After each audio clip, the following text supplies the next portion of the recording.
de la Operación Pulpo está a punto de conocerse esta semana sobre la medida de coerción. Ustedes saben, ustedes recuerdan que el abogado Félix Portes, que es abogado de el coronel de ASA, Rafael Núñez de ASA, que está señalado como uno de los testaferros, al igual que la pastora Rosy Guzmán, del mayor general Adán Cáceres, recusó a la magistrada que estaba llamada a conocer de la solicitud de medida de coerción que había presentado el Ministerio Público, que había presentado la Procuraduría General de la República, y la razón es que él se declaró en estado de indefensión porque no le habían facilitado las herramientas del lugar para poder presentar los presupuestos que le ayudaran al juez a entender que las personas bajo investigación no tenían ninguna razón para huir del proceso, que no tenían ninguna capacidad para manipular o desaparecer pruebas.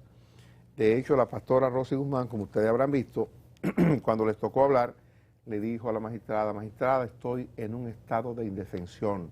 No me han permitido ni siquiera conversar con mis abogados para preparar la documentación necesaria para poderme defender adecuadamente. Eso se produjo y entonces el asunto se envió a la Corte. Hay que decidir en la Corte si la Corte ratifica a la magistrada que va a conocer de la medida de coerción o si en cambio la Corte decide que sea otra persona, otro juez u otra jueza que conozca del asunto. Me llamó mucho la atención, me han llamado poderosamente la atención tres cosas. El general Cáceres, Adán Cáceres, en las primeras declaraciones que la prensa escuchó de su boca cuando se presentó ante el juez de atención permanente donde se hizo la recusación, dijo: eso que ustedes dicen es así, pero no tanto, yo no soy el malhechor que ustedes han presentado. Esa entrada me dejó perplejo, porque que él admita que hay un poco de verdad o mucho de verdad en eso, a mí me llama la atención. Yo, cuando él dijo eso, me sorprendí, me espanté. Ayer... Están retorciendo la verdad. Están retorciendo la verdad. Ayer, y él dijo, yo necesito tiempo para desmontar todo esto. Ayer se produjo, antes que eso ya su abogado había dicho, uno de sus abogados había dicho, sí es cierto que hay una relación entre el general Cáceres y la pastora. Entonces ya a partir de ahí yo comencé, como cualquier gente que lee la prensa o ve televisión, no tengo yo que ser periodista para llegar a este tipo de conclusión. A partir de ahí yo comencé a hacerme ideas cuando escuchaba ese tipo de cosas. Y ayer, tercer elemento, salen los abogados del señor Cáceres, del mayor general Adán Cáceres, a decir que esa fortuna es lícita. Óigame, estamos hablando de que lo que dice el Ministerio Público que este señor ha manejado sería algo aproximado a los 3.000 millones de pesos. Estamos hablando de que hay información que se está documentando sobre la posesión de vastísimas extensiones de tierra.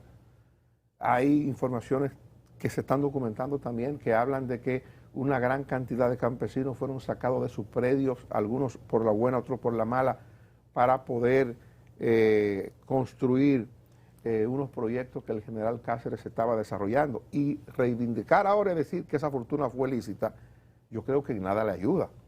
Yo no creo que por el hecho de usted colocarse detrás de un presidente de la República, a usted le dé el tiempo como para usted acumular una fortuna de 3.000 millones de pesos en un periodo de, ¿qué? 6 años, 8 años.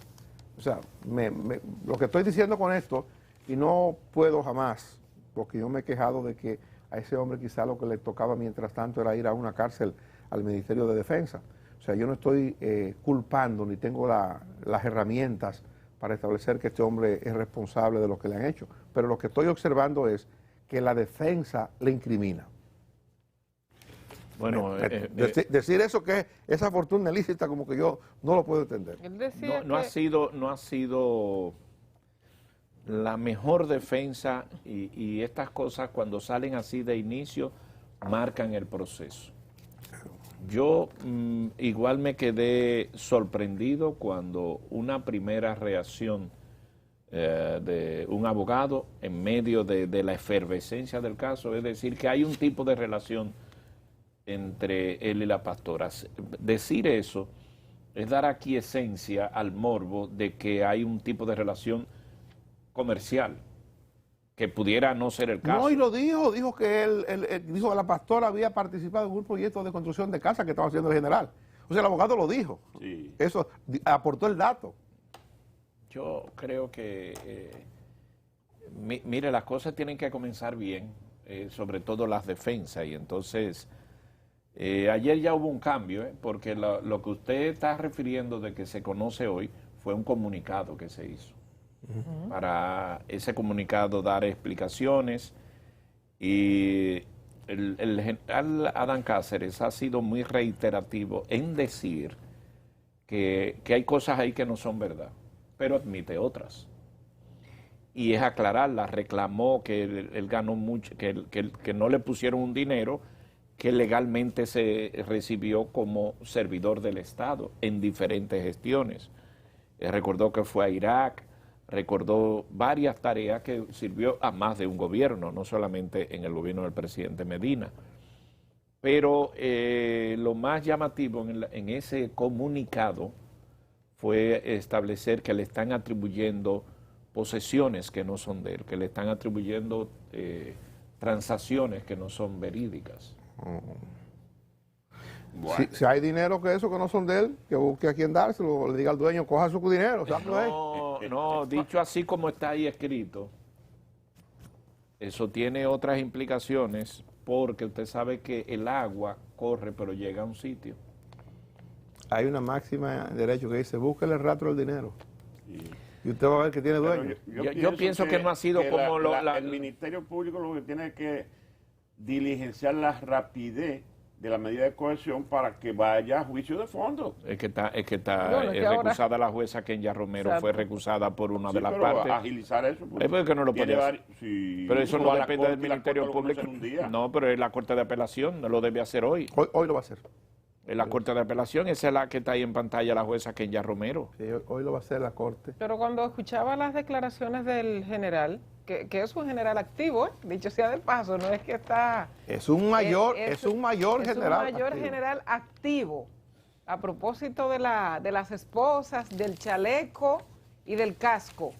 A propósito de eso, es un mayor general activo. Se supone que toda esa indumentaria de protección se la puso un subalterno. Ok, se la puso un subalterno. Bueno, usted me dirá, bueno, eso es para su protección. Hay que cuidarlo.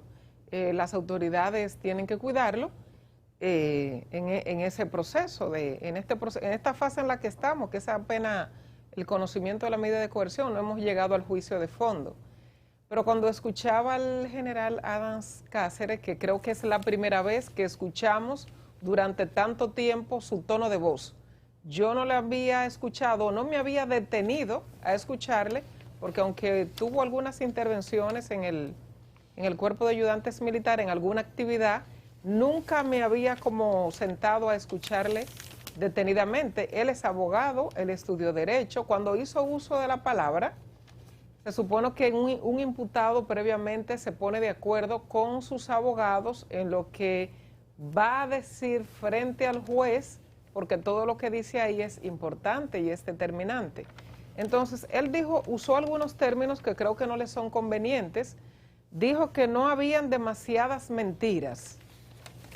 Dijo que el Ministerio Público había hecho, o sea, que él valoraba la investigación que había hecho el Ministerio Público, o sea, que habían sido bastante acuciosos en su investigación, o sea, valoraba la investigación que había hecho el Ministerio Público, o sea, en algún punto le da validez a lo que ha presentado el Ministerio Público. Hablaba con la voz entrecortada de que era con verdades retorcidas, fue el término que utilizó.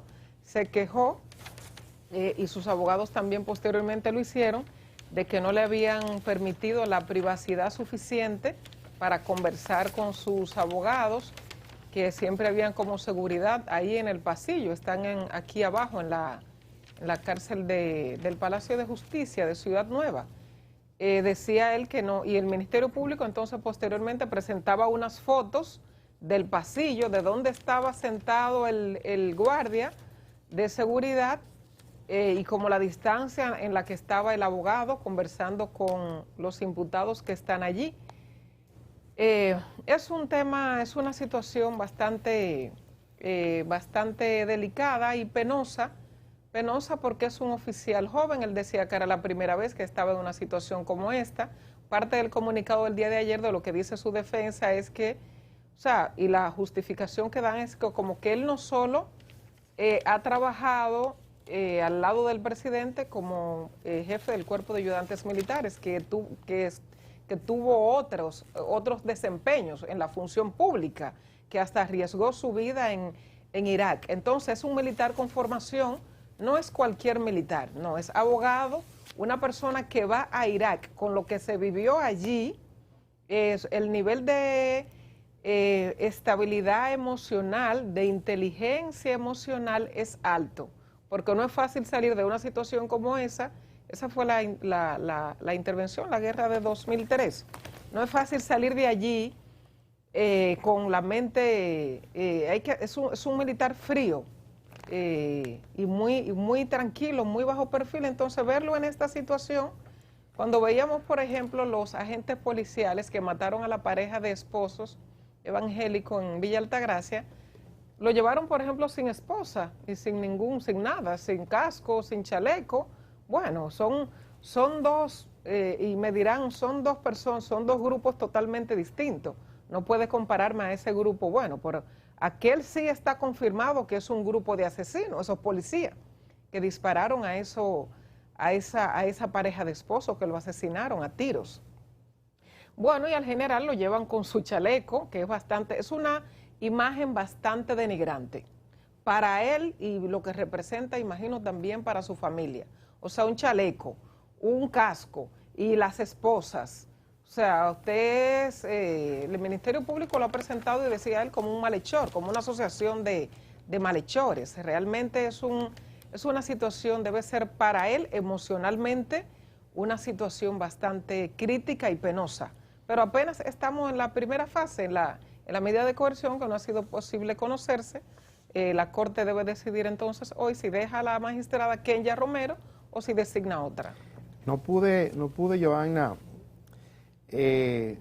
dejar de observar eso. A mí me tocó mucho las imágenes que la prensa proyectó del general Adán Cáceres. Yo igual he dicho que nunca lo traté, no lo conocí, nunca le di la mano, pocas veces lo escuché, o quizás nunca lo escuché hablar, escuché su tono de voz ahora, cuando le tocaba defenderse, pero hay una expresión, un refrán que dice que por más alto que te vea, no te creas que eres Dios, tú puedes bajar el sábado y el domingo subo yo. Yo pensaba, cuando Cáceres estaba detrás del presidente Medina, que él veía a toda esa gente que subían con ese casco protector y ese chaleco, si él pensó en su vida que a él le esperaba eso. Y lo digo eso para los que están. Lo digo para los que están. En cualquier posición. En cualquier posición. No solo dentro del grupo de militares. No, lo digo para los que están en cualquier posición. Lo digo para ministros que estuvieron y que están y que estarán. Para que entiendan por qué la gente tiene que comportarse. Para que entiendan por qué hay que usar el poder solo para servir. Para que entiendan por qué hay que respetar el dinero ajeno y no robarse el dinero del Estado. Y no lo digo por el caso, repito, yo no sé si este hombre se robó el dinero del Estado, eso habrá que verlo en justicia, pero me llamó la atención que a este hombre que lo están investigando por corrupción, que hasta donde se sabe no asesinó a una persona o a dos o a tres, y este hombre lo llevan con una protección como cuando Quirino. Que pueden tener una consideración con él partiendo de la posición que todavía ocupa. Y que es un mayor general activo. Este hombre lo llevan como un delincuente común, como un asesino protegido, pero ese es el esquema, yo digo, ese es el esquema. Pero así como a Joanna le ha tocado a mí... Y esposado. Y esposado. Así como a Joanna le ha tocado, a mí me ha llamado la atención y yo he ido más lejos en una reflexión que he hecho viendo esto. Y pienso que a alguna gente le ha pasado. He pensado en el presidente Danilo Medina. He pensado en el presidente Danilo Medina, ese hombre que está preso, el mayor general Adán Cáceres, es el portador de los secretos del presidente. Ese hombre sabía qué hacía, dónde estaba el presidente Medina en cada hora, en cada momento. Ese hombre era de su seguridad, pero era de su confianza más absoluta. Hoy el presidente no tiene consigo, el presidente Medina, su jefe de seguridad, no sé cómo se la ingeniera, tendrá o tiene otro personal que le asiste. Al presidente, que me dicen que está trancado, que no sale de su casa, le han sometido a la justicia a dos de sus hermanos, uno de ellos su hermano favorito, Alexis Medina, según dicen. momentos difíciles, momentos complicados, que la gente tiene que saber que de todos los tiempos le llegan. Y me apena mucho, debo decirlo en términos personales, me apena mucho ver al presidente Medina pasar por esto. Lo digo con toda la sinceridad, porque una de las cuestiones de las que el presidente se sentía orgulloso, o de la que él quería sentirse orgulloso cuando dejara el poder, decía él en múltiples oportunidades, era lograr que cuando saliera a las calles, poderle mirar la cara a la gente. Yo creo que si el presidente saliera a la calle en esta situación, al margen de que si es verdad o mentira lo que se está diciendo, no hay manera de que le mire la cara a la gente y de que la gente no lo ofenda. Es una pena, de verdad, y es algo muy humano, pero me apena mucho el momento por el que pasa el expresidente Medina. Y debe estar muy afectado emocionalmente, partiendo hasta de la propia personalidad del presidente Danilo Medina, que siempre fue un hombre, si hay algo que sabe el círculo del presidente Danilo Medina, que es un hombre que le gusta tener todo bajo control. De hecho, no le gustaba delegar mucho, y lo saben quienes están muy cerca de él. Entonces, esta situación, primero con parte de su familia, 2 hermanos, uno sabe cómo se quieren los hermanos, y sobre todo cuando se viene de pueblo, que muchas veces hay una relación mucho más cercana y mucho más estrecha que quizás cuando uno está en la metrópolis. Y ahora con su persona de seguridad, no solo la seguridad, o sea, porque va más allá, es tu persona de confianza. Entonces yo me imagino que el presidente Medina debe estar afectado, o sea, emocionalmente, debe estar bastante afectado, y se le notaba en el lenguaje no verbal de la primera reunión, cuando se conocía posteriormente este caso de Adán, en la reunión del comité político, cuando veíamos sus manos y los dedos y su rostro, se veía una situación bastante tensa, y debe estar... la familia juega un papel muy importante en estos momentos de apoyo. Yo comparto con ustedes ese criterio, y esto va un poco más. Esto se extrapola a otros países, otros lugares. Uno tiene que darle seguimiento a esas informaciones, y usted se da cuenta que más del 50% de muchas personas que han ocupado el primer puesto de la nación, el que no está preso lo andan buscando. Esa es una reflexión. Segundo, no es el caso de aquí, pero la cercanía de lo que ha ocurrido con el presidente Medina me apena también por el hecho de que esto trae como consecuencia una situación bastante difícil y complicada. Y son los hechos. Tú dijiste, Dani, algo que yo lo he pensado no una vez, varias veces.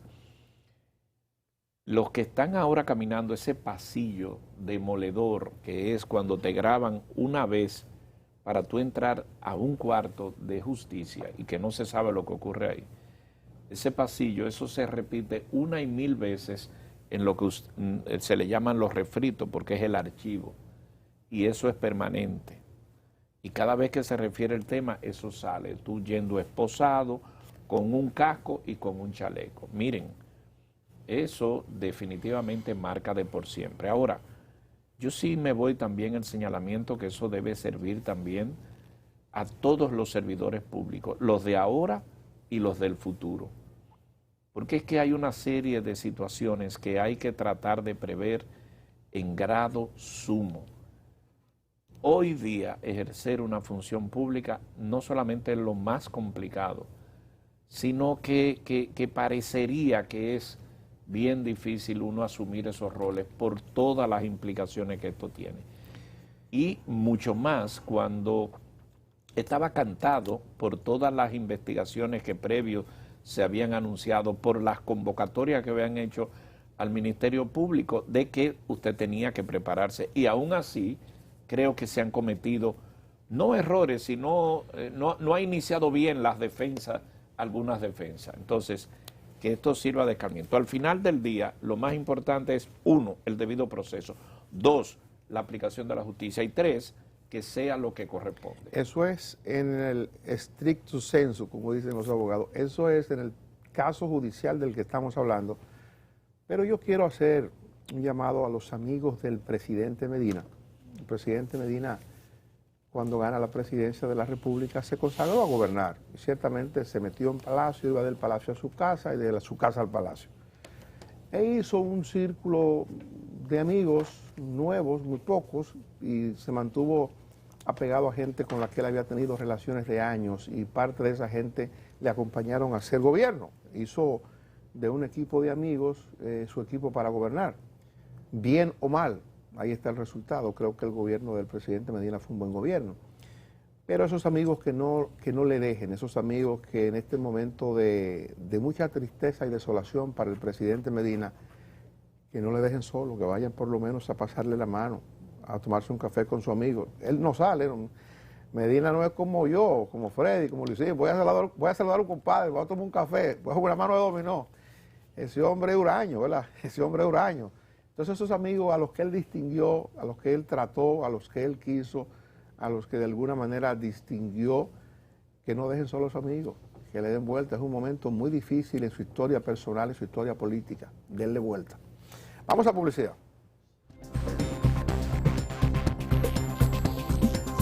Vamos todos a buscar